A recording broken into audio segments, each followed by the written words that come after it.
සුරේෂ් ලියන පිච්ච කැකුලි නවකතාවයි මේ විදියට අරගෙන එන්නේ. ඉතින් හරිම වෙනස් කතාවක්, අලුත් කතාවක්. ඉතින් කතාව රස විඳින්න කියලා ආදරයෙන් මතක් කරනවා. අපි මුලින්ම පළවෙනි කොටස අරගෙන එනවා. ඔයාලා මේ කතාවට කැමති නම් කියන්න. අපි කතාව දිගටම අරගෙන එන්න බලාපොරොත්තු වෙනවා. අදත් උදේ ඉඳන් මේ චුරු වැස්ස ඉවරයක් නෑ අප්පා. පොල් අතු සෙවිලි කළ තම පැල්කොටේ දොරකොඩ හිටගෙන ඩිංගි මැණිකට එහෙම හිතෙන්නේ නැති ඇය අහස දෙස නෙත් යොමාගෙන බලා සිටින්නේ මේ මලයුන් වැස්ස පායන තුරුය. ලා කහ පැහැයට හුරු මල් වැටිච්ච චීත්ත රෙදි කැබැල්ලක් ඇය ඉන වටා ඔතාගෙන හැඳ සිටි නමුත් ඒ චීත්ත රෙදි කෑල්ලේ වර්ණය පවා ඇයට උරුම වෙච්ච දුප්පත් ජීවිතය මෙන්ම හම්පට ගැසී දිය වී ගොසින්ය. මේක නම් මාර කරුම වැස්සක්.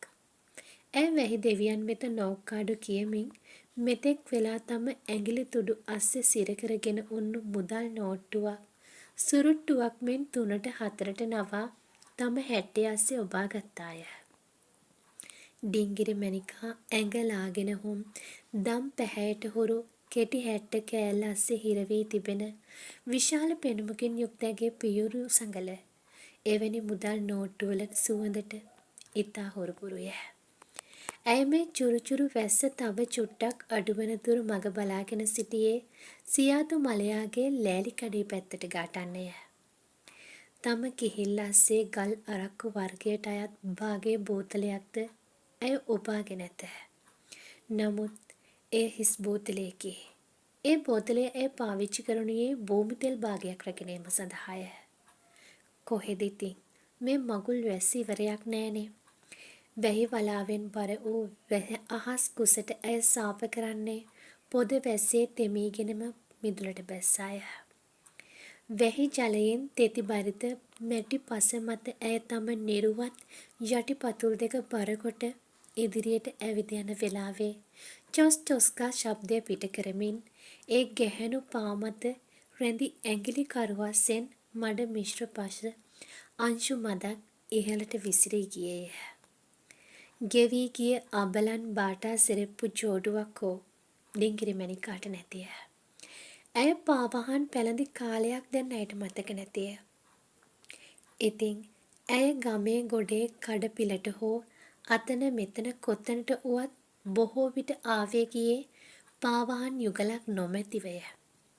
හිස් අරක්කු භාගේ බෝතලයත් කිහිල්ල අස්සේ ගහගෙන චීත්ත රෙදිපොට දණහිස ගාවට උස්සා අල්ලාගෙන ඩිංගිරි මැණිකා වැට කඩුල්ල පැන ගල් බොරළු බහුලව රැඳි ගුරුපාර දිගේ නොපෙනී ගියාය. උපන්දා සිටම ඩිංගිරි මැණිකා වින්දේ සුළු පටු දුක් ගැහැට කන්දරාවක් නෙවෙයි. ඒ ගැහැණු ශරීරය දුකට හුරු වී තිබුණේ. එබැවින් ඇගේ ගමන බොහෝ කඩිසරය. භූමි තෙල් භාගයක් කන්න පමණක් වුවත් සියාතු මලයාගේ ලෑලි කඩේ තිබෙන ඉසව්වට හැතැම්ම භාගයක් වැනි දුරක් ඇය ඇවිදන් ගොහින් නැවතත් ඇය එවැනිම දුරක්ම ආපසු පැමිණිය යුතුය. සුන්දර කඳු යායකින් වට වී තිබෙන මේ දුෂ්කර ගම් පළාත යාබද සුන්දර කඳු යායකින් වට වී තිබෙන මේ දුෂ්කර ගම් පළාත යාබද එක ළඟ එක පදිංචිකරුවන් නැතිය. හදිස්සියකට කතා බහ කරන්නටවත් අසල් වැසියෙක් කියා ඩිංගිරි මැණිකාලට උන්නේ මාළු ගුණයාගේ පවුලේ උදවිය පමණේ. ඩිංගිරි මැණිකාගේ දෝණියෙන්දා මාළු ගුණයාගේ දෝණියගේ හොඳම යෙහෙළි වූවාය. එහෙත් ඔය මාළු ගුණයාගේ පවුලේ උදවිය පදිංචි පැල්කොටිය පිහිටා ඇත්තේ ඩිංගිරි මැණිකලාගේ පැලට මීටර් 200ක් පමණ එහාට වන්නටය.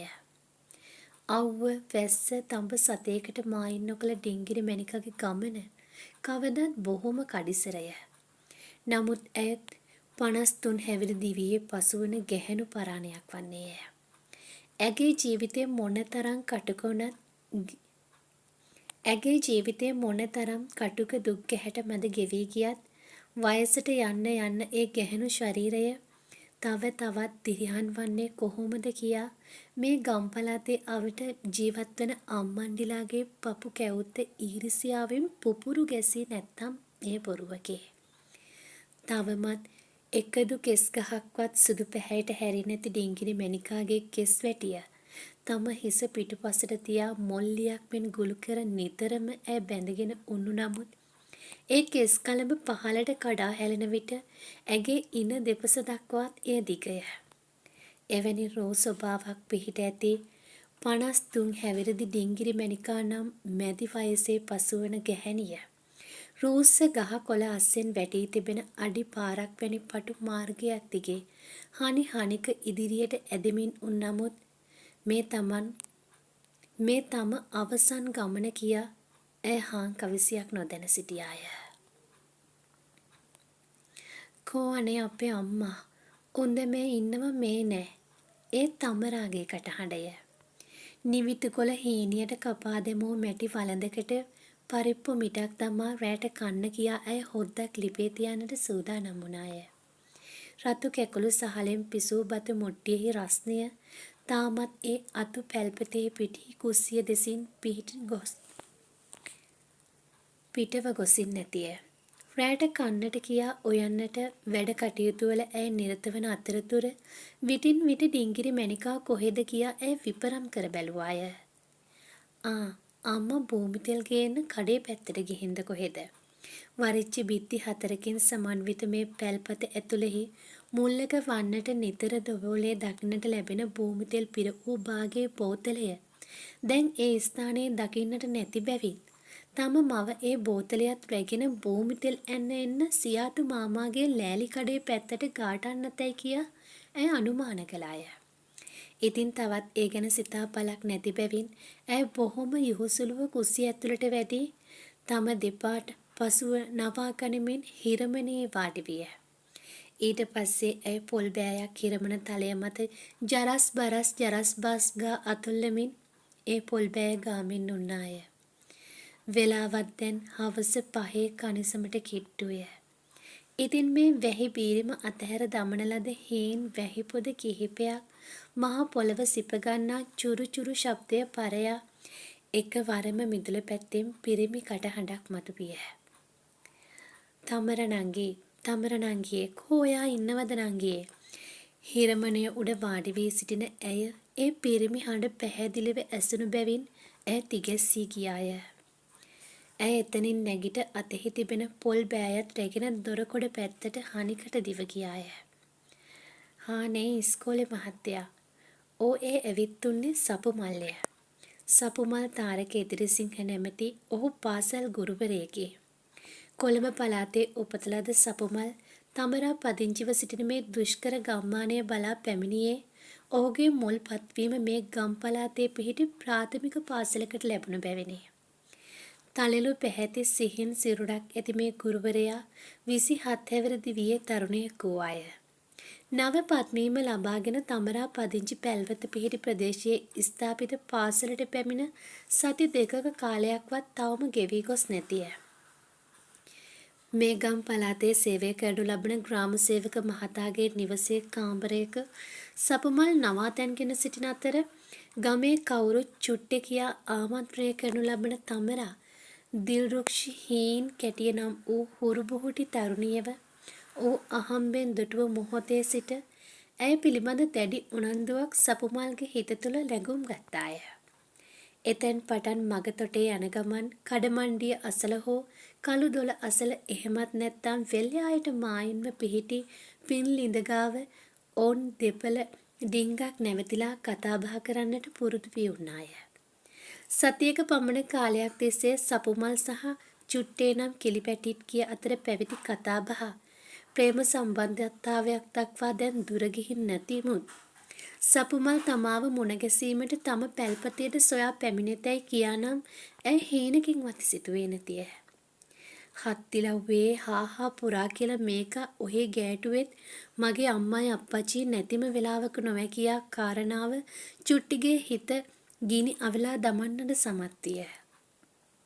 මොකෝ කලබලේ බය වෙලා වගේ මගේ මූණ දිහා ඔහොම බලන්නේ. අනේ ඉස්කෝලේ මහත්තයෝ මයි අම්මයි අප්පච්චි දෙන්නම එළියට ගිහින් නොවැ. මං විතරක් ඉන්න වෙලාවේ ඔයයි මේ පැලාස්සට ගාටන එක හොඳ මදි මහත්තයෝ. ලා දල්ලක් වැනි සෝභිත රක්ත වර්ණයෙන් අලංකාර වූ චුට්ටිගේ ලපටි දෙතොල් පෙති සකල හීන් සීරුවේ එහාට මෙහාට සෙලවෙන හැටි සපුමල් බලාගෙන උන්නේ ඈ කෙරෙහි වශී වූ අන්දමින්ය. මොකෝ ඉස්කෝලේ මහත්තයා මගේ කට දිහා ඔහොම බලන් ඉන්නේ? ඈ ඉනට අත් දෙක තබාගෙන එහෙම කිව්වේ හරියට නිකන් සපුමල්ගේ කම්බුලට පාරක් ගහන්න මෙන් සැරපුරුෂ හඬින්ය. එහෙත් ඇගේ සර්පුරුෂ කතා විලාසය තුළින් පවා පෙන්නුම් කරනු ලබන්නේ දඟකාර පෙන්නුම මුසු වූ හුරතල් අංග ලක්ෂණ බැවින් ඇය කෝපයටපත් හැම වෙලාවෙම තම මුහුණට ඉබේම මෙන් පහළවන සිනහව ඇඟේ සඟවා තැබීම සපුමල් බොහෝම අපහසු කාරණාවක් වූවාය. හරි ඉතින් ඔයා hina වෙන්නකෝ. අපි වගේ දුප්පත් එකියලා දැක්කහම කොළඹ රටේ ඉන්න ඉස්කෝලේ මහත්තයලා වගේ උන්දැලට hina යනවා කියලා මං කොහොමද දන්නව මහත්තයෝ. ඇය එහෙම කියා රවුම් හැඩති තට්ටම් දෙපසට ගස්සාගෙන පැල්කොටේ ඇතුළට ගිය වෙලෙහි ඇය ඇඟලාගෙන උණු තරමක් විශාල පෙයඩ් එකක් සහිත දන හිසතෙක් කෙටි වූ ගවුම් පොඩිත්තේ යට වාටිය හරියේ එහාට මෙහාට වැනමින් දඟකල අයුරු දැකීමෙන්ද සපුමල්ගේ මුහි රැඳි සිනහව තවත් වර්ධනය විය. ඒත් ඔහුගේ සිත පතුලේ චුට්ටේ පිළිබඳ අනුකම්පා සහගත හැඟීමක්ද ජනිත විය. එයට හේතුව නම් මේ කාලයේ මුළුල්ලේම සෝද සෝදා පාවිච්චි කරන ලද බෝරිච්චි අත් සහිත පුංචි පුංචි මල් වැටුණු ඇය ඇඟලාගෙන උන් ඒ ගවුම් පොඩිත්තට අමතරව හම්පට ගැසුණු කළු පැහැති දිග සාය සහ කහට පැල්ලම් තැනින් තැන ගෑවී ඇති අලු පැහැති බ්ලවුස් හැට්ටය ඇය වෙන කිසිදු ඇඳුමක් ඇය හැඳ සිටින අවස්ථාවක් ඇය හඳුනාගත් දින සිටම තමා දැක නැති බැවිනේ. පව් අහිංසක දුප්පත් කෙල්ල. සපුමල්ගේ හදවත ඇය පිළිබඳ උපන් ස්නේහයෙන් උණු වී ගියේය. ඒත් එක්කම සපුමල්ගේ හිතට මෙහෙමත් හිතුණාය. මම ඉතින් මෙහෙට ආවෙකේ ඒකගේ මූණ චුට්ටක් ඉඹලම යන්න ඕනේ. ඒ සිතිවිල්ලත් තුළ පතුලේ තබාගෙන මේ පැල්පත ඉදිරියේ පිහිටි දොර උළුහස්ස යටින් ඔහු පහත් වී පැල්පත තුළට හේන් සීරුවේ පියවර මැන්නේය. කසකබල් ඇඳි පුටි 3ක් හා දි รา ගිය මේසයක් පමණක් පෙනෙන්නට තිබෙන ආලින්දය පසු කරමින් ඔහු කුස්සිය පැත්තට ඇවිද ගියාය. සපුමල්ෙහි යන විට උන්නේ හිරමණය උඩ වාඩි වී පොල් බෑයක් ගාමින්ය. දෙපා පසුපසට නවාගෙන අය හිරමණ ලෑල්ල මත වාඩි වී සිටින අහිංසක පෙනුම කුස්සිය ඇතුලේ සිටගෙන සිටින ඉස්කෝලේ මහත්තයා නිහඬව බලාගෙන උන්නාය. එහෙත් ඔහු මෙතන හිටගෙන ඉන්නවා කියා ඇය දන්නේ නැත. තමරණංගියේ සපුමල් හිමෙන් සැරේ ඇයට කතා කළේය. එවිට ඇය තිගැස්සී ඔහු සිටින දිසාවට හිස හරවා බැලුවේය. එහෙත් එක්කම හිරමනේ පස්සට තල්ලු කරමින් පොල් බෑයත් අතෙහි තබාගෙනම ඇය එතනින් නැගිට ගත්තාය. අනේ මහත්තයෝ, ඔයා ඇයි දෙයියෝ කුස්සිය ඇතුළට ආවේ? මහත්තයා මෙහෙම මාත් එක්ක ඉන්නවා. මයි අප්පච්චි දැක්කොත් එහෙම මාවයි මහත්තයාවයි මගේ අප්පච්චි මෙතනම හැම ගහලා දායි. ඊට හපන් දෙයියනේ මගේ අම්මා. ඒ උන්දා දැන් මේ පැත්තට ගාට නැවැති. නිල් පැහැති පලිඟු මැණික්කට දිත්වයක් මෙන් දිස්න දෙන බෝල ඇස්කෙටි දෙක විශාල කරමින් ඇය මහත් කලබලකාරී ස්වභාවයකින් යුක්තව හිස හරවා වටපිට බැලුවාය. ඒ ගැහැණු පපුවේ ගැස්මත් දැන් බොහොම වැඩිය. ඇය ඇඟලාගෙන උණු ගවුම් පොඩිත්තේ ලැම්ම අසල පිහිටි නාඹර පියවුරු සඟල පවා උස් පහත් වෙන ආකාරයට ඇය තම හුස්ම පොද ඉහළට පහළට ඇත්තාය. අනේ මට බයයි මහත්තයෝ. චුට්ටිගේ මැලවී ගිය සිදුමැලි මුහුණ සපුමල් වෙත හැරිනි. එහෙත් ඇය හනිකට යලි බිම බලාගත්තාය. ඒත් එක්කම මෙතෙක් වෙලා ඇගේ වම් අතෙහි තිබූ පොල් බෑ දඩාස් ගාගෙන බිම පත බෑවිලා ගියේය. එවිට ඇය දිගු හුස්මක් පිටු කරමින් තම පපුවට අත් දෙක තබා ගත්තාය. මේ කෙල්ල පොල් බෑ බිම දාපු හැටි සපුමල් එහෙම සිතමින් තනියම සිනාසුනාය. ඒත් එක්කම ඇය පිළිබඳ ඔහු මෙහෙමත් සිතුවාය. චුට්ටි නම් මහා මෝඩ කෙල්ලෙක්. මෝඩකම විතරක් නෙවෙයි මේකේ වෙලාවකට මහා පඬිතයි.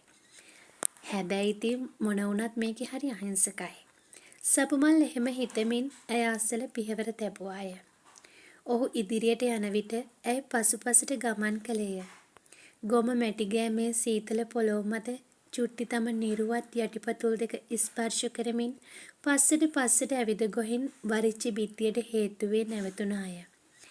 ඉන්පසු තම මූණ බිමට හරවා සිහින් හඬින් කෙඳිරුවාය. අනේ ඉස්කෝලේ මහත්තයෝ, ඇයි කෙල්ලේ මොකෝ මේ බයෙන් ගැහෙන්නේ? මයි අම්මා දැන් එනවැති මහත්තයෝ. අනේ ඔයා මෙතනින් යන්නකෝ. සපුමල් හෙමින් තව අඩියක් ඇය අසලට ළඟා වී චුට්ටිගේ දෙතොල් සඟල දැඩි තැති ගැනීමකින් යුතුව මැලි වී ගිය ආකාරය ඔහු දුටුවාය. ඉතින්